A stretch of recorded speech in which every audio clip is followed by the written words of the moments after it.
Hello and welcome. Here in the news, Omar Khan amicate to anti-establishment icon. Haiti gang leader demands PM's resignation. Refugees, migrants face abuse in Malaysian centers. Kiev says Ukrainian drones sink another Russian warship, and Maldives signs China military deal shifts from India. On politics, moments after Pakistan's newly elected Prime Minister Shahbaz Sharif finished his victory speech amidst a commotion in Parliament, Omar Ayub Khan got up to address the House from the opposition benches.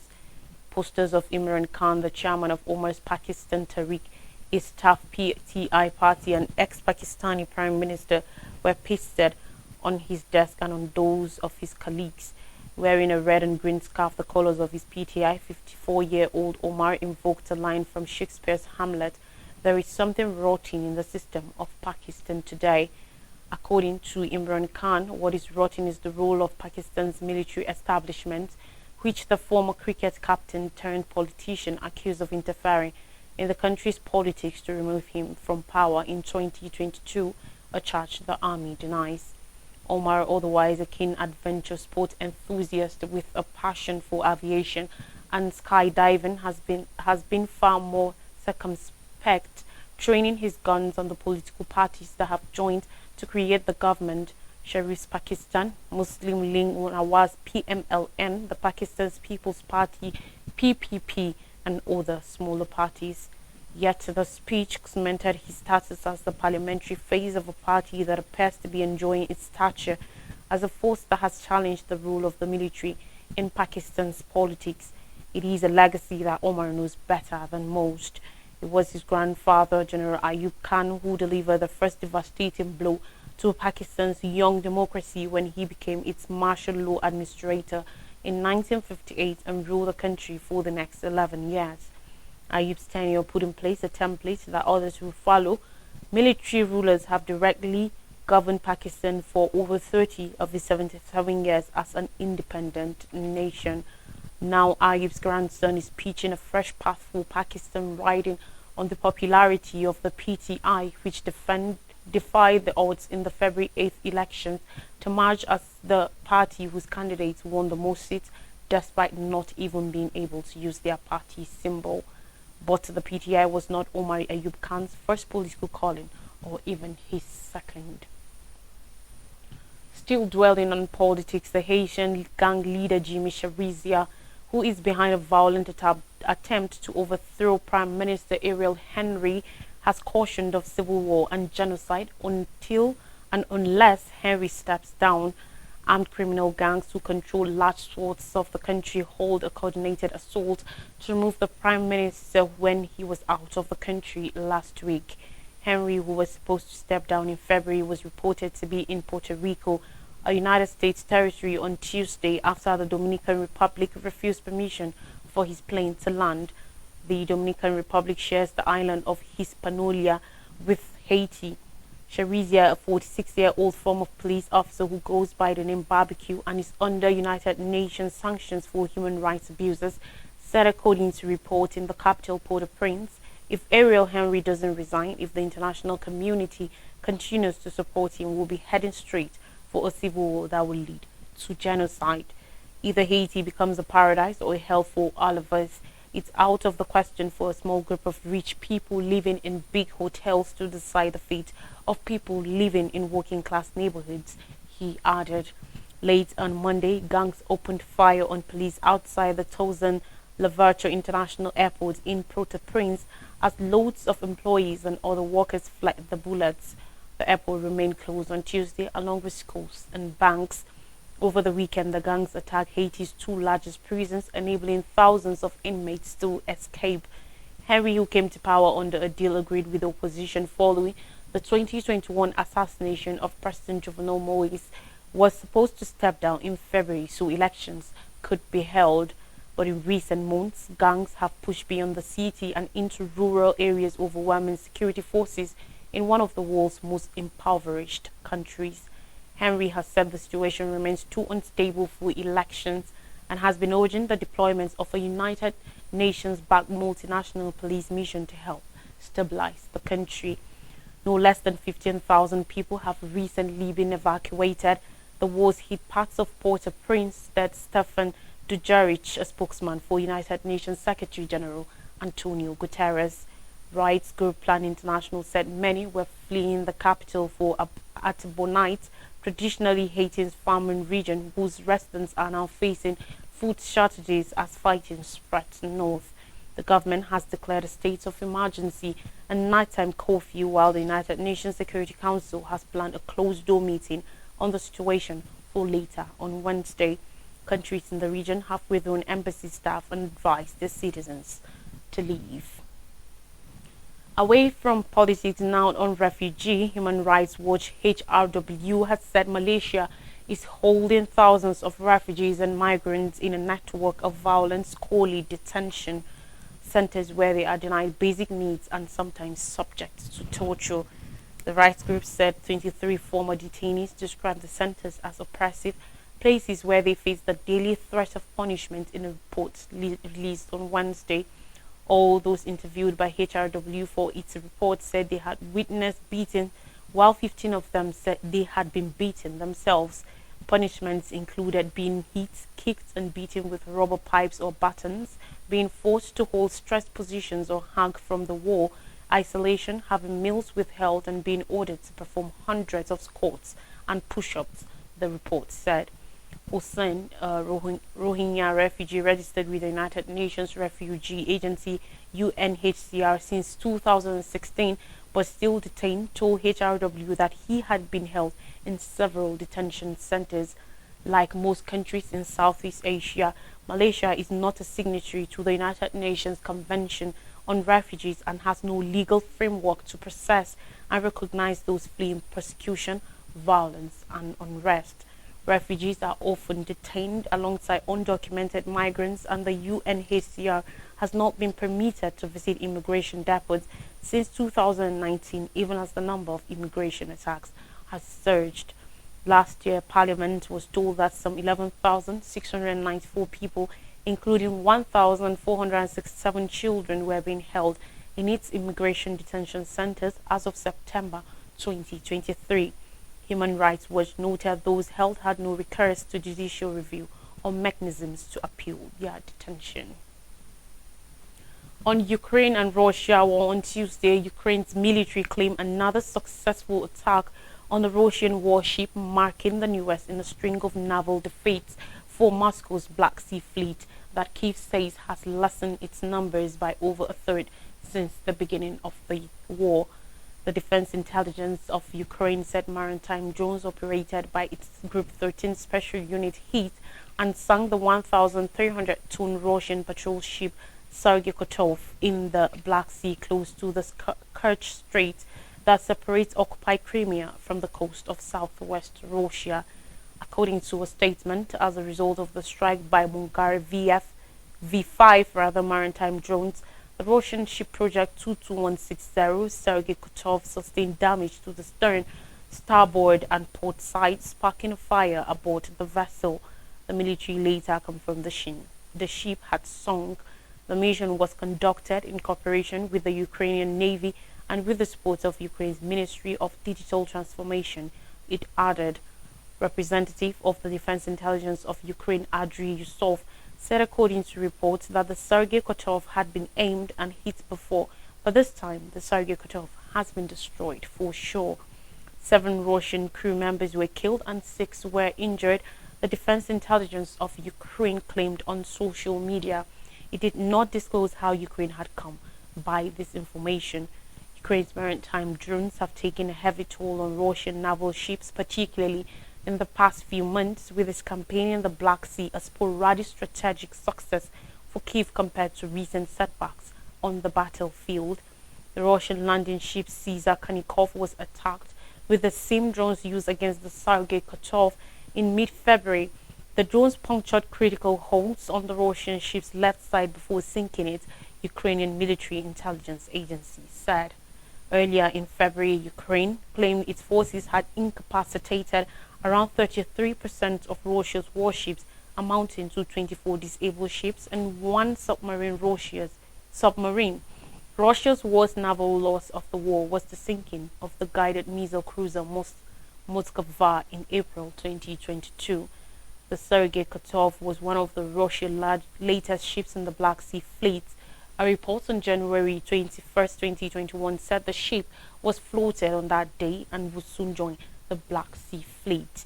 The report said that 300-foot-long, 91 meters warship had a range of 6,000 nautical miles, could carry a crew of 80, and was equipped with a helicopter, a 57 gun, and a modern air defense system. Ukraine said it had a price tag of $65 million. On Tuesday, Maldives said China will provide it with military assistance in the newest sign that the Indian Ocean archipelago's pro-China shift is well underway following the election of President Mohamed Muizzu last year.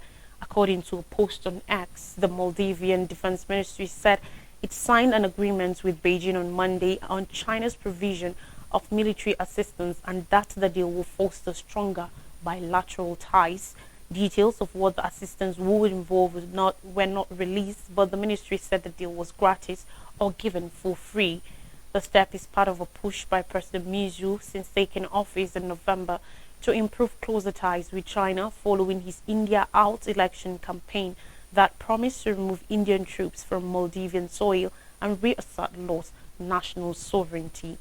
In January, Muizzu set a deadline of March 15 for the total withdrawal of Indian military personnel stationed in the archipelago nation, according to the president's office. An update from his office last month said discussions had agreed troops will leave in stages, with the first withdrawing from March 10th to the rest before May 10th. According to more reports, there are 77 Indian soldiers and 12 medical personnel from the Indian Armed Forces in Maldives. India has also given Maldives 2 helicopters and a Dornier aircraft, which are majorly used for maritime surveillance, search and rescue operations, and medical evacuations, reports said. The latest deal with China marks a significant shift in Maldives' foreign policy from Muizzu's pro-India predecessor, Ibrahim Mohamed Soli. The tiny South Asian nation is regarded internationally as a tourist destination popular for its white sand beaches and turquoise lagoons. But the archipelago of closely 1,200 low-lying coral islands, with a population of fewer than 500,000 people, spreads over a swath of strategically important waters and shipping lanes in the Indian Ocean. Given their geographic proximity and strong historic and economic relations, India was for decades Maldives' closest partner, and New Delhi viewed the region as part of its traditional sphere of influence.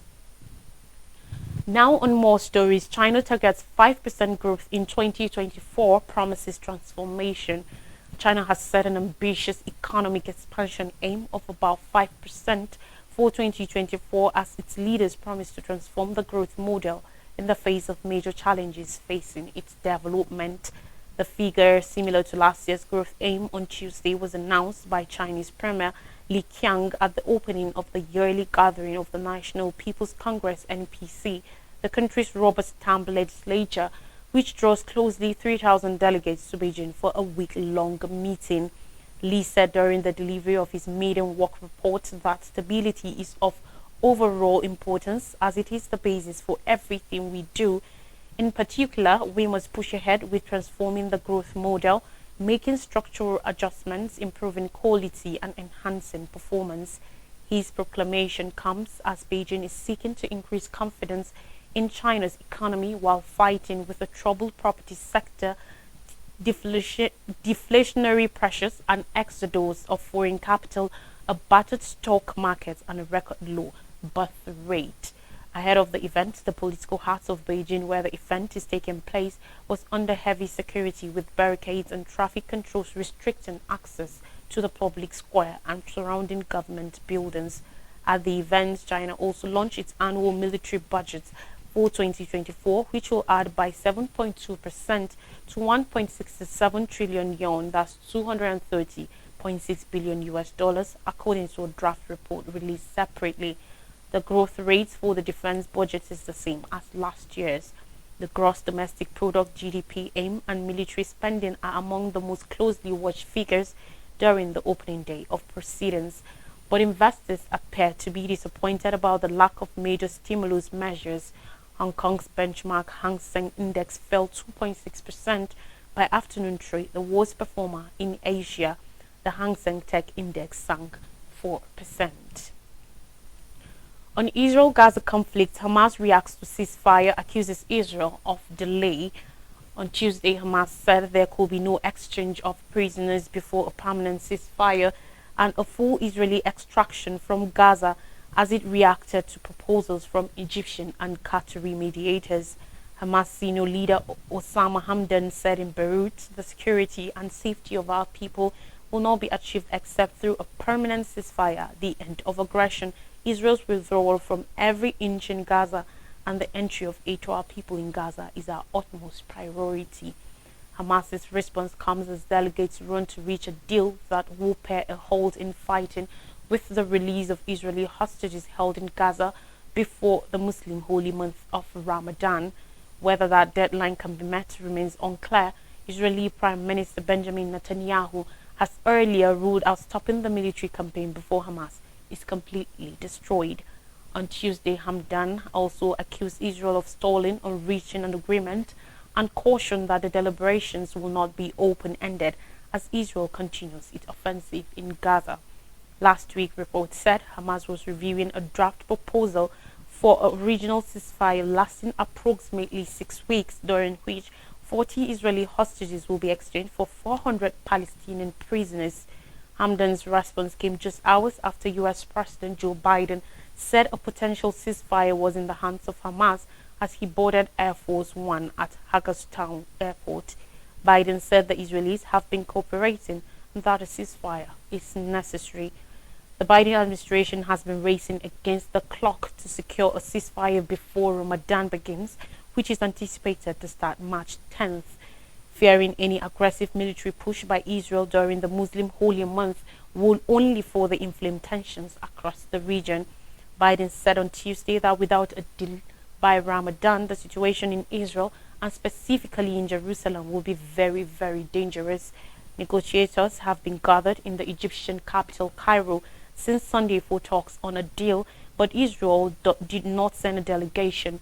An Israeli official said, according to report, despite increasing international pressure to end hostilities and allow for a desperately needed surge of humanitarian aid. In South Africa, still on Israel-Gaza conflict, South Africa says endorsed force to breach Gaza blockade. Naledi Pandor, South Africa's Minister of International Relations, on Tuesday said countries should use force to break Israel's blockade on aid getting into Gaza. Pandor was meeting with his Danish counterpart in Pretoria. The two leaders deliberated bilateral relations and Israel's war on Gaza. In a case where South Africa accuses Israel of committing genocide in Gaza, the International Court of Justice (ICJ) issued a series of provisional orders on civilian protection and delivery of humanitarian assistance, which have been ignored by Tel Aviv. According to the United Nations, over 576,000 people in Gaza, a quarter of the population, are on the brink of famine. Israel has been accused of aiming aid deliveries in recent days, killing hundreds of desperate Palestinians. Now we take a break, and when we come back, I'll bring you more stories. Don't go anywhere.